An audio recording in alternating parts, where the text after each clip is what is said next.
Start करने वाले हैं कोरोनरी हार्ट सर्कुलेशन, यानी कौन कौन सी ऐसी आर्टरी हैं जो हार्ट के लिए ब्लड की सप्लाई करेंगी, इसके बारे में आज हम पढ़ने वाले हैं। सबसे पहले देखेंगे अपन इंट्रोडक्शन देखेंगे इसका।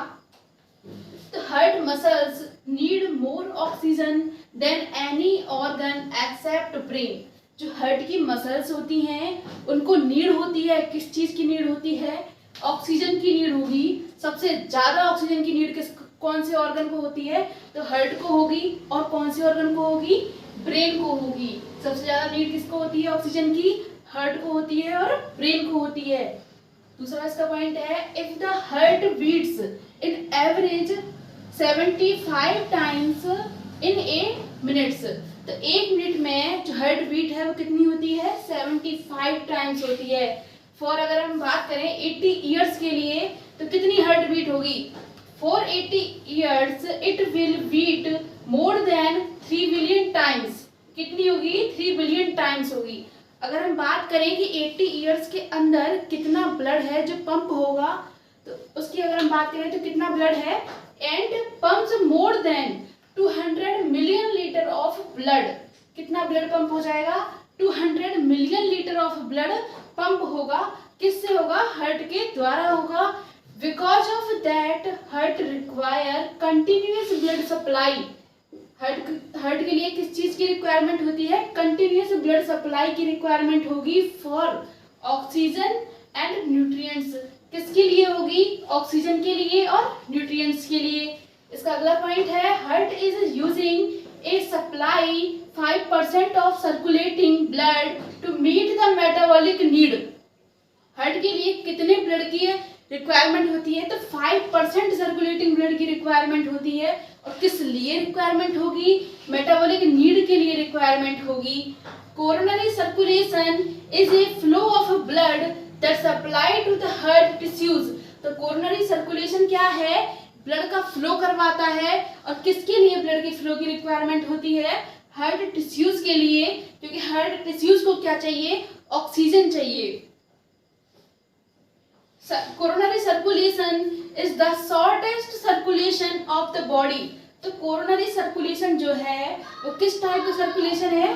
Shortest circulation of the body. हमारी बॉडी का सबसे छोटा सर्कुलेशन है। और ये क्यों है? क्योंकि सबसे ज्यादा ब्लड की अगर हम बात करें हमारी बॉडी के अंदर, तो 2 टाइप का सर्कुलेशन होता है। एक तो होता है पल्मोनरी सर्कुलेशन और दूसरा होता है सिस्टेमिक सर्कुलेशन, जिसके अंदर 95% ब्लड जो है उसका फ्लो होता है। और 5% जो ब्लड है वो किस में फ्लो होगा? कोरोनरी सर्कुलेशन में फ्लो होगा। क्योंकि हार्ट के लिए 5% ब्लड की रिक्वायरमेंट होती है। कितने परसेंट की रिक्वायरमेंट होगी? ओनली 5% की रिक्वायरमेंट होगी। In this circulation heart needs its own blood supply, मतलब खुद के लिए ब्लड की सप्लाई होगी इसमें। Because blood in the pulmonary circulation and systemic circulation is not taken by the heart. जो पल्मोनरी सर्कुलेशन और सिस्टेमिक सर्कुलेशन के अंदर जो ब्लड है उसको हार्ट नहीं ले सकता है। या फिर हम ऐसे भी कह सकते हैं कि जो पल्मोनरी सर्कुलेशन है और सिस्टेमिक सर्कुलेशन है उसमें जो ब्लड होगा उससे हार्ट की ऑक्सीजन की जो डिमांड है वो पूरी नहीं होगी, जिसके लिए हार्ट को खुद के लिए एक सिस्टम की रिक्वायरमेंट होगी, जिसको हम क्या कह रहे हैं? कोरोनरी सर्कुलेशन कह रहे हैं। या फिर अनदर वर्ड में कह सकते हैं blood supply to the heart. क्या कह सकते हैं? Blood supply to the heart.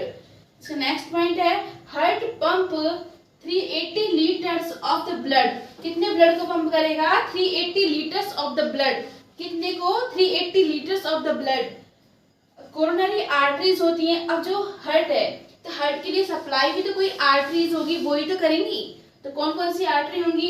अब जो हार्ट के लिए कर रही है तो हार्ट के लिए एक शब्द यूज करते हैं अपन, कौन सा करेंगे? कोरोनरी। तो आर्टरीज, कोरोनरी आर्टरीज कौन कौन सी होंगी? It is divided in 2 branch. कितनी ब्रांच के अंदर डिवाइडेड हो जाएंगी ये? 2 ब्रांच के अंदर, राइट कोरोनरी आर्टरीज और लेफ्ट कोरोनरी आर्टरीज। कौन कौन सी होंगी? राइट कोरोनरी आर्टरीज और लेफ्ट कोरोनरी आर्टरीज।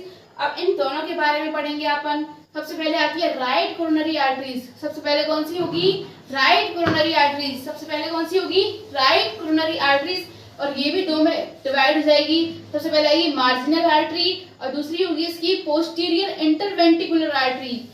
दूसरी वाली कौन सी होगी? Posterior interventricular artery. सबसे पहले अपन बात करेंगे मार्जिनल आर्टरी के बारे में। तो मार्जिनल मतलब कि मार्जिन में सप्लाई करेगी, और कौन सी साइड में? राइट साइड में।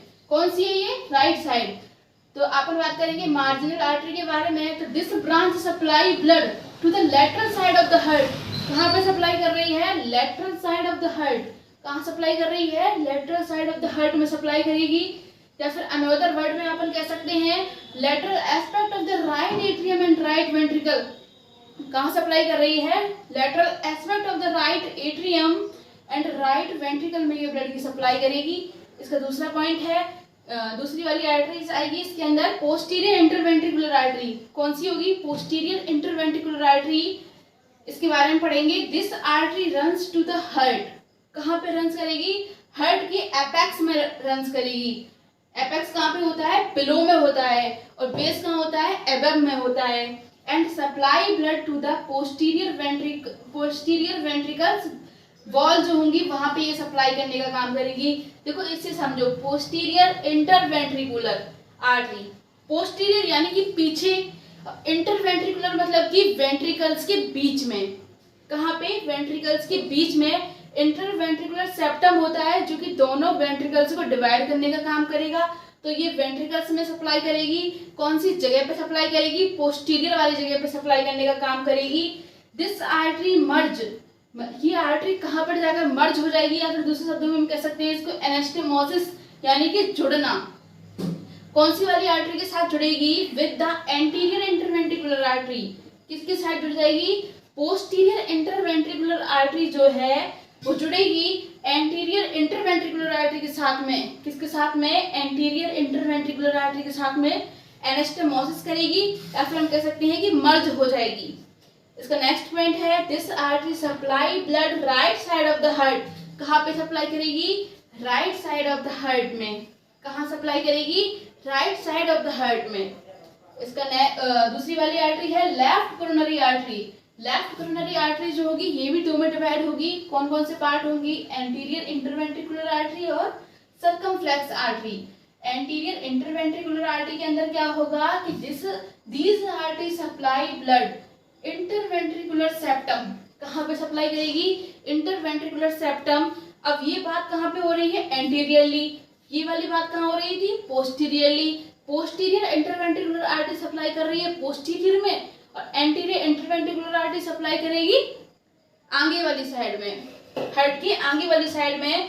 तो इंटरवेंट्रिकुलर सेप्टम जो है ये क्या करेगा? ये दोनों वेंट्रिकल्स जो हैं उनको डिवाइड करने का काम करेगा, एंड एंटीरियर वेंट्रिकल वॉल्स को सप्लाई करेगी।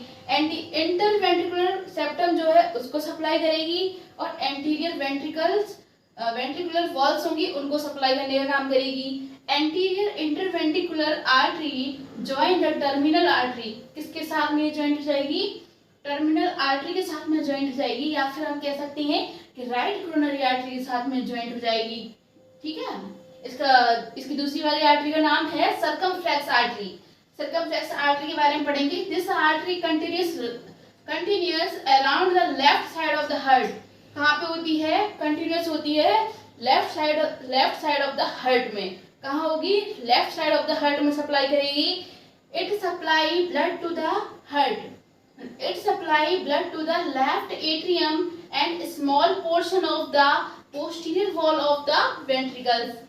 सप्लाई कर रही है लेफ्ट एट्रियम के लिए, मोस्टली सप्लाई करेगी ये लेफ्ट एट्रियम के लिए, और स्मॉल पोर्शन में सप्लाई कर रही है posterior wall of the ventricles के लिए।